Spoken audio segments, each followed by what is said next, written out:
part of what you talked about is this, what did you call it? White theological arrogance? Yes. Yeah, yes. white theological arrogance. White people by default tend to think that this is their space. Christian churches, seminary, and the teachings of Christ.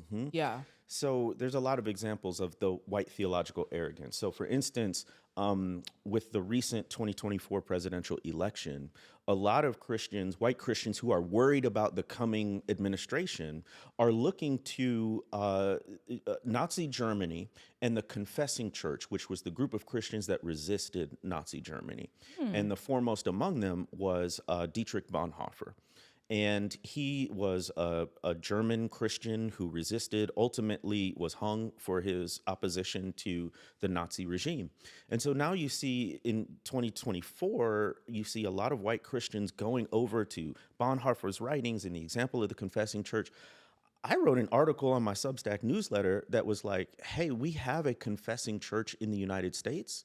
It's called the Black Church. Ooh. Like, you don't have to cross an ocean or a continent to get an example of Christians resisting injustice in a political sphere. That's been the Black Christian tradition for centuries. But the theological arrogance comes in because many white people haven't put themselves in the position of learning from Black Christians. So I got to go to Germany and learn from another white man the theology, which, by the way, Bonhoeffer spent a year in Harlem going to Abyssinian Baptist Church. So he went to a Black church in Harlem, and that's where he picked up a lot of the liberation strains of Christianity that he was then able to apply in his German context.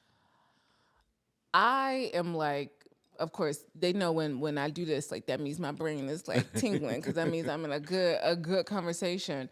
I want you to dive into this idea of what Black church has really been to this country, because what you said in one of your previous talks was there would be no Black church without the racism of the white church. Yes, yes. Yeah. So that's one of the reasons why I think white Christians today are so prone to go to the Confessing Church or the Dietrich Bonhoeffers, because to look to and learn from the Black church, they would have to admit why there's a Black church in the first place. Please tell the story, because you dive into this idea of a Sunday morning and Black people actually going to church, because we were all congregating together at one point. Yeah, this is one of the things that maybe we don't think about in sort of our popular history is prior to the Civil War and emancipation, Black Christians were often in the same churches as white Christians. Yes, there were the hush arbors, the sort of secret gatherings for spirituality, but oftentimes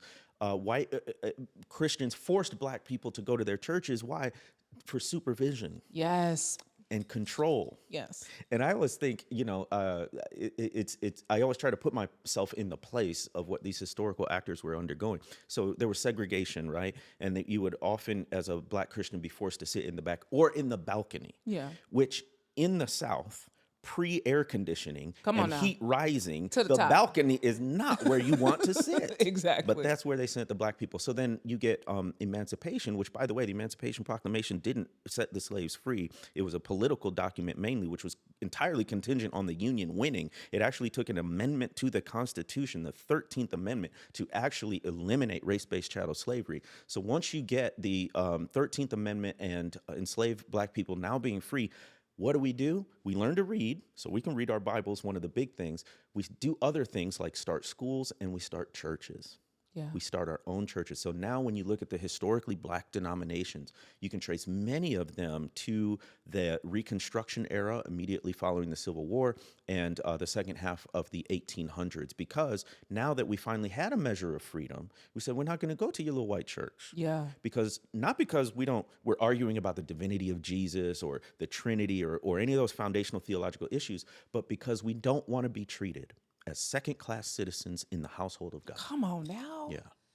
I mean, here's what I love about your story and your journey to being this public historian, is that what really gives you rise in this space is that you spent a lot of your youth and your young adult life in predominantly white evangelical spaces. did. You really came to Jesus at the white youth group. That's right. That's Yeah. right. Yes.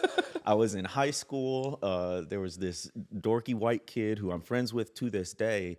And we struck up a friendship in class. And eventually he invited me to this Wednesday night thing. Yeah. And now, mind you, I had gone to Catholic schools K through 8. My parents were not opposed to God or Jesus, but we just weren't active, right? So it wasn't that out of my realm, but this was the first place where, we would go to youth group on Wednesday night. They would have these little sermonettes and play games, and there were girls there and all that stuff. Everything a high school boy wants. That's why we went to the church youth group. It was one big hookup. It was a lot. It was a lot. And it was there that I first kind of accepted Jesus personally, prayed the sinner's prayer, all of that classic evangelical conversion story.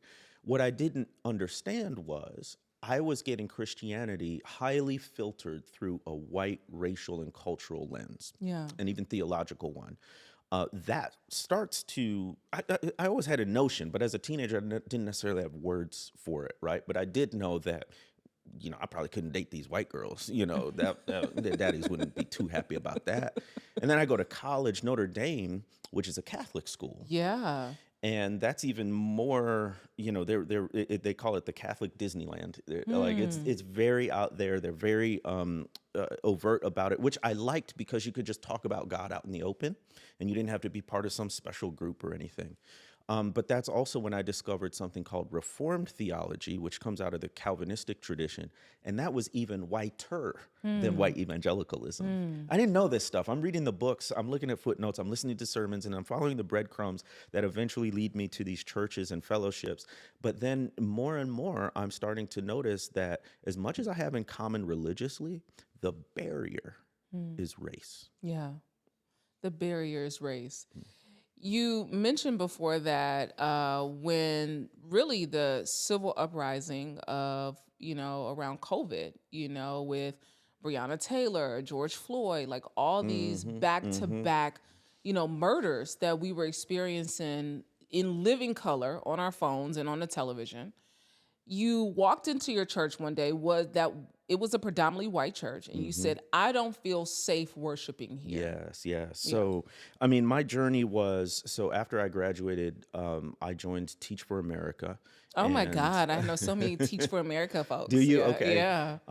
Well, it's a 2-year teaching program. Yeah. They take fresh college grads without a teaching background, and they train you in essentially a teacher boot camp for 5 weeks. Yeah. And then they throw you in some of the nation's most under-resourced schools. I mean, urban. Set up for success. Set up for success, yeah. So I was one of the few that they put in a rural area. So I was placed in the Mississippi Delta on the Arkansas side.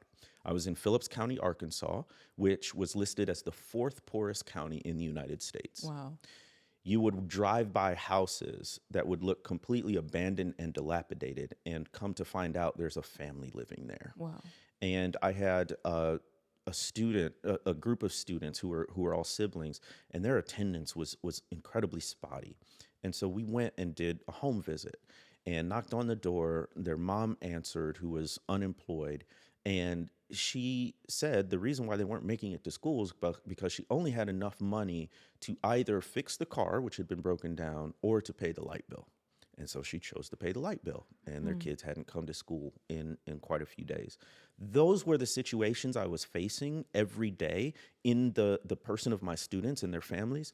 And I came to start to ask, well, what does my faith have to say about these issues of justice, of poverty? And mind you, there's not a church on every block. There's 2 churches on every block down here. Wow. This is the Bible Belt, the buckle of the Bible Belt. And I'm like, well, what are churches, what are Christians doing about this? And from my tradition, white evangelical reform, not much. Hey, Vault family, thanks for watching. If you enjoyed this clip, make sure to check out our full interview on our channel at Vault Empowers Talks. We don't just scratch the surface. We dive deep into the lives of some of the world's most influential leaders and change makers. Don't forget to like, to comment, and be sure to subscribe for more inspiring conversations. See you next time.